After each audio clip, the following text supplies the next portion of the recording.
खबर रहती है कि मैं यही हूँ, मैं वही हूँ, मैं पुरुष या स्त्री हूँ। जब तक यह देहाभिमान है, जब तक आत्मस्वरूप है, ज्ञान हुआ नहीं है, तब तक धर्म की बहुत जरूरत है।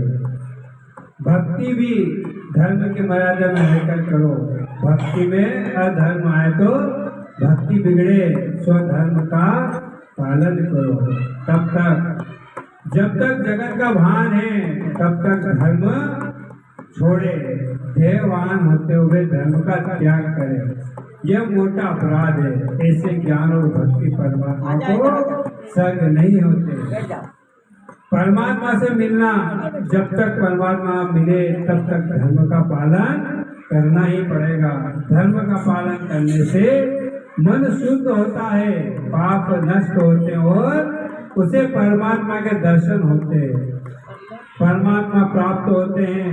जिन महापुरुषों ने परमात्मा का साक्षात दर्शन किया है, उनको धर्म पालन करने की जरूरत नहीं, परंतु जगत को आदर्श बताने के लिए वे धर्म पालते हैं। बड़ा कौन है? बड़ा वह है जो धर्म की मर्यादा को तनिक भी भंग नहीं करता, जो धर्म की मर्यादा को तनिक भी भंग नहीं करता। बहुत से पढ़े लिखे लोग सुबह सूर्य नारायण के सम्मुख के खटिया में पड़े रहते हैं और सूर्योदय होने के उपरांत भी खटिया नहीं छोड़ते। सूर्य नारायण तुम्हारे घर पर और तुम्हारे स्नान भी नहीं हो, इसके समान क्या पाप हो सकता है कि सूर्य नारायण के उगने से पहले स्नान न करो। रामायण में लिखा है कि राम जी महाराज सूर्य नारायण के उगने से पहले स्नान करते थे, और भगवान श्री कृष्ण भी सूर्य के उगने से पहले स्नान करते थे और सूर्य नारायण को अर्घ्य देते थे। तुम लाइट जलाते हो, सरकार तुम्हारे पास उसका बिल भेजती है, आता नहीं तुम्हारा का बिल, अमुक दिनों की मोहलत देती है, उतने ही समय में बिल भर देना, नहीं तो पीछे दंड होगा। आज तक सूर्य नारायण ने किसी के घर बिल भेजा? बिल नहीं भेजा। प्रकाश भेजते हैं रोज, कभी बिल भेजा किसी के घर? नहीं भेजा। ऐसा सुना भी नहीं कि भगवान के प्रकाश का तुम पर उपयोग करते हो, बदले में तुम सूर्य नारायण को क्या देते हो? दीपावली में तुम छुट्टी लेते हो, परंतु दीपावली के 2 दिन बाद सूर्य नारायण छुट्टी ले ले तो तुम्हारी दिवाली कैसी होगी? सूर्य नारायण किसी दिन भी छुट्टी नहीं देते, वे नियमित प्रति प्रकाश देते हैं। तुम्हारे पास से सूर्य नारायण और कुछ नहीं मांगते, केवल एक अपेक्षा रखते हैं कि मानव सूर्य उगने से पूर्व स्नान कर ले। क्या सोचते हो कि मेरे को आने से पहले वह स्नान कर ले? किसी पुरुष को बहुत ऊंचा ओहदा पद मिल जाता है तो उसको ऐसा लगता है कि मैं बहुत बड़ा साहब हूँ, मुझ में कौन पूछने वाला है। भगवान कहते हैं तू ऊपर आ, पीछे तुझे बताता हूँ, अभी ऊपर है। क्या मैंने तुझे इसलिए धन माल पदवी दी कि तू मेरे धर्म की मर्यादा को भंग करे? अगर पदवी दी है तो कुछ लोग भक्ति का बहाना करते हैं कि मैं भक्ति करता हूँ, मैं चाहूँ जब उठूँ तो भी कोई बाधा नहीं। क्या भक्ति ऐसी की जाती है? भक्ति का बहाना करके धर्म छोड़े, धर्म की मर्यादा को भंग न करे, उसकी भक्ति भगवान को सहन नहीं होती। भक्ति का बहाना करने से जो स्वेच्छाधारी जीवन जीता है, धर्म को एक तरफ उठकर रख देता है, वह ईश्वर को जरा भी स्वाता नहीं है। अपना सनातन धर्म अति श्रेष्ठ है, अपने धर्म के मर्यादा छोड़ो नहीं, रात को देर तक जागो नहीं और प्रातः काल 4:30 बजे के बाद सो नहीं। कुछ लोग तो रात्रि में ऐसे राजा होते हैं कि वे रात्रि के 12-1 बजे तक गप्पन मारते हैं, तो इसमें नींद ही नहीं आई। बाद में सुबह 6-7 बजे उठते हैं, रामायण इसको राक्षसों का लक्षण बताती है। एक लक्षण यह है कि राक्षस लोग रात को 10:30 बजे के बाद जागते हैं और सुबह 4 बजे के बाद सैया पर सो रहे हैं। तुम नित्य प्रतिदिन सूर्य उगने से पहले स्नान करो, तुम्हारा कल्याण होगा, तुम्हारे ऊपर सूर्य नारायण की कृपा उतरेगी। सूर्य नारायण बुद्धि शुद्ध करते हैं, सूर्य नारायण आरोग्य प्रदान करते हैं। अपने भारत में पहले इतने अधिक रोग नहीं थे, आजकल रोगों की संख्या बहुत बढ़ गई है। दवा खाने जहाँ देखो वहाँ बहुत दिखाई देते हैं। पहले भारत में लोग सूर्य नारायण की उपासना करते थे, लोगों में संयम था। आज तो भोगों का साधन बढ़ गया है, विकार वासना बढ़ गई है, जीवन बहुत विलासित हो गया है। तो जीवन में संयम रहा नहीं, सदाचार रहा नहीं, तो सूर्य नारायण की उपासना रही नहीं, इससे रोग बढ़ गया है। तो श्री रामचंद्र जी सूर्य वंश से प्रकट हुए। सूर्य नारायण तन मन और बुद्धि तीनों को सुधारते हैं। सूर्य उगने से पहले स्नान करो, सूर्य नारायण को अर्घ्य दो। तुमको दूसरा कोई अगर मंत्र भी नहीं आता है तो ऐसा बोलो कि ओम सूर्य नारायण नमः, कोई मंत्र की भी आवश्यकता नहीं है। तो सूर्य नारायण प्रत्यक्ष परमात्मा है, स्वयं ऐसे परमात्मा है जो रोज दर्शन देते हैं। वो कौन से देवता है? केवल सूर्य देवता और चंद्र देवता, दो ऐसे देवता है जो प्रत्यक्ष दिखते हैं। तो सूर्य नारायण प्रत्यक्ष परमात्मा है। अन्य बहुत से देवता अब प्रत्यक्ष दर्शन नहीं देते हैं, परंतु सूर्य नारायण प्रत्यक्ष दर्शन देते हैं।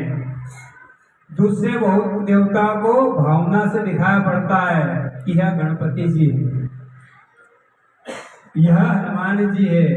आप लोग को ऐसी भावना रखनी पड़ती है। भगवान हो तो केवल मूर्ति दिखाई पड़ती है, परंतु सूर्य नारायण में भावना रखने की जरूरत नहीं है, वह तो स्वयं दिखते हैं।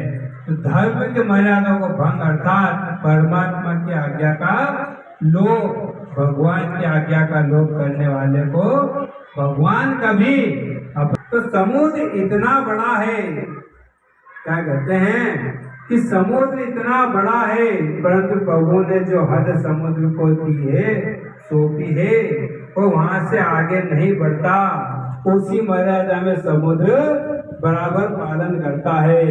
समुद्र भी मर्यादा नहीं छोड़ता, और समुद्र मर्यादा छोड़े तो जगत का सूर्य और चंद्र प्रभु की आज्ञा में रहते हैं। एक मनुष्य ऐसा दुष्ट है कि उसका ज्ञान बढ़े, उसको बहुत मान मिले और बहुत धन मिले, तो वह बहुत अकड़ कर चलता और अभिमानी बनकर परमात्मा की मर्यादा तोड़ता है, प्रभु की आज्ञा का पालन न करे और भगवान को फूलों की माला अर्पण करने के जाए तो ठाकुर जी के सम्मुख सामग्री पधराए, उसको भगवान कहते कि मैं तेरे हाथ की सामग्री नहीं दूंगा, तू मेरा कहा करता है। जो स्वधर्म का त्याग करते हैं उसकी सेवा को भगवान स्वीकार नहीं करते। भगवान को धर्म अति प्रिय है और धर्म का रक्षण करने के लिए तो परमात्मा जगत में आते हैं। यदा यदा ही धर्मस्य ग्लानिर्भवति भवति भारत धर्म स्थापनार्थ संभवति युगे युगे। हर बार परमात्मा धर्म की रक्षा के लिए आते हैं। तो ऐसा कहा है। तो एक बात हो रही है सूर्य नारायण जी की, जो कथा पुराण में लिखा है कि पुराण के सुनने और सुनाने वाले को महान फल प्राप्त होता है। क्या कहते हैं कि पुराण के सुनने और सुनाने वाले को महान पुण्य फल प्राप्त होता है। यह तथ्य निम्नलिखित कथा द्वारा प्रकट किया गया है। तो एक बार कुमार कार्तिकेय भगवान सूर्य के दर्शन के लिए गए। उन्होंने बड़ी श्रद्धा से उनकी पूजा की। इसके पश्चात भगवान सूर्य की आज्ञा से वे वहीं पर विराजमान हो गए। थोड़ी देर बाद उन्होंने वहां दो ऐसे दृश्य देखे जिससे उन्होंने महान आश्चर्य हुआ। उन्होंने देखा कि एक दिव्य विमान में कोई पुरुष आया है। उसे देखते ही भगवान भास्कर उठकर खड़े हो गए। ऐसा दृश्य हुआ। फिर उन्होंने उसके अंग को स्पर्श किया और उसका सिर सूंघ कर उन्होंने अपनी भक्त वत्सला प्रकट की और मीठी मीठी बातें कर उसे अपने पास ही बिठा दिया। उन्होंने वैसा ही सम्मान किया और उसे भी अपने ही पास बिठा दिया। जिसकी वंदना ब्रह्मा विष्णु महेश क्या करते हैं, उन सूर्य भगवान ने दो साधारण जिन्होंने ऐसे कौन से कर्म किए जो आपके इतने स्नेह भजन भाजन कर रहे हैं। भगवान सूर्य ने कहा कि ये सज्जन जो पहले आए हैं अयोध्या में इतिहास पुराण की कथा करते थे, कथा सुनाने वाले मुझे बहुत प्रिय वो प्रिय लगते हैं।